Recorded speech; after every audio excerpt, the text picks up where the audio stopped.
दोस्तों, अगर फूले ना होते तो हमारे बाबा साहब अम्बेडकर ना होते, और अगर बाबा साहब अम्बेडकर ना होते तो मान्यवर कांशीराम जी नहीं होते। और जो मान्यवर कांशीराम जी ने संघर्ष किया साइकिल पर घूम घूम कर, तो हमारे भाई चंद्रशेखर आजाद ना होते। और अगर चंद्रशेखर आजाद संघर्ष नहीं करते तो हमारे मोहन श्याम न होते, और मोहन श्याम न होते तो आप सब यहाँ नहीं होते। मैं धन्यवाद करता हूँ, दिल से हृदय से आभार करता हूँ। लेकिन एक बात आप सबको ललकारता हूँ, दोस्तों, बाबा साहब भीमराव अंबेडकर जी अकेले होते हुए उस जमाने में जब न कपड़ा थे, न संसाधन थे, न मकान थे, न कम्युनिकेशन थे, न गाड़ी थी, न वाहन था, तब भी उन्होंने इस भारत में सभी शूद्रों के लिए, नीच के लिए, दलित के लिए, अछूतों के लिए और सभी समाज के लिए उन्होंने काम किया। ऐसे ही महात्मा ज्योतिबा फूले ने, उन्होंने जो पहला स्कूल खोला था उसमें 9 बच्चे आए थे, 9 लड़कियां आई थी, और उस 9 लड़कियों में 7 ब्राह्मण की लड़कियां थी, श्रेष्ठ जाति। लेकिन फिर भी उन ब्राह्मणों ने, मनुवादियों ने शिक्षा का विरोध किया था।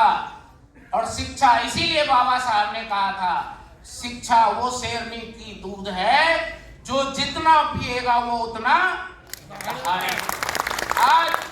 आज ये वकील जमात लोगों से मेरा हाथ जोड़कर निवेदन है, भारत दोबारा उसी पुराने समय की ओर जा रहा है। दोस्तों, आप न्याय की रक्षा करो, संविधान के एक एक एक्ट की रक्षा करो।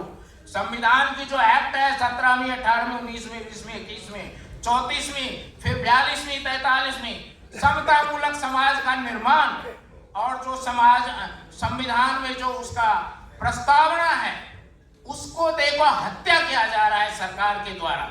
इसके संरक्षक आप लोग, आपको जगना चाहिए, उठना चाहिए। जब एक बाबा साहब ने इतना किया तो कांशीराम जी ने इतना किया, भाई चंद्रशेखर आजाद कर रहे हैं, तो मैं तो ये कहूंगा जो मोहन श्याम ने कहा कि आप अपने आमदनी में से 20% आमदनी समाज के लिए खर्चा करो, बच्चों के शिक्षा के लिए खर्चा करो, उच्च शिक्षा के लिए खर्चा करो। देखो, आज भी बाबा साहब का नाम है symbol of knowledge. I want to say to all of you how much you are knowledgeable.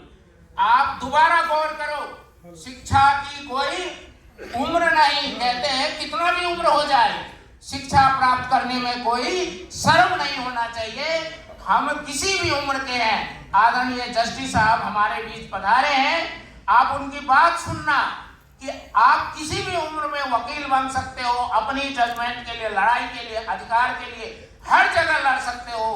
Court हो, थाना हो, कचहरी हो, समाज हो, सरपंच का बैठक हो, छोटी बैठक से लड़ाई शुरू करो, तब आगे तक पहुंचोगे। जब आप अपने घर में, अपने गांव में ही हार जाओगे तो संसद तक कैसे पहुंचोगे, दुनिया की संसद तक कैसे पहुंचोगे। दोस्तों, यही मेरा आह्वान है आप सबसे। बहुत बहुत धन्यवाद, आपने मौका दिया, आपने मेरी बात सुना। आप अपने हक और अधिकार के लिए जरूर आवाज उठाते रहना। धन्यवाद दोस्तों।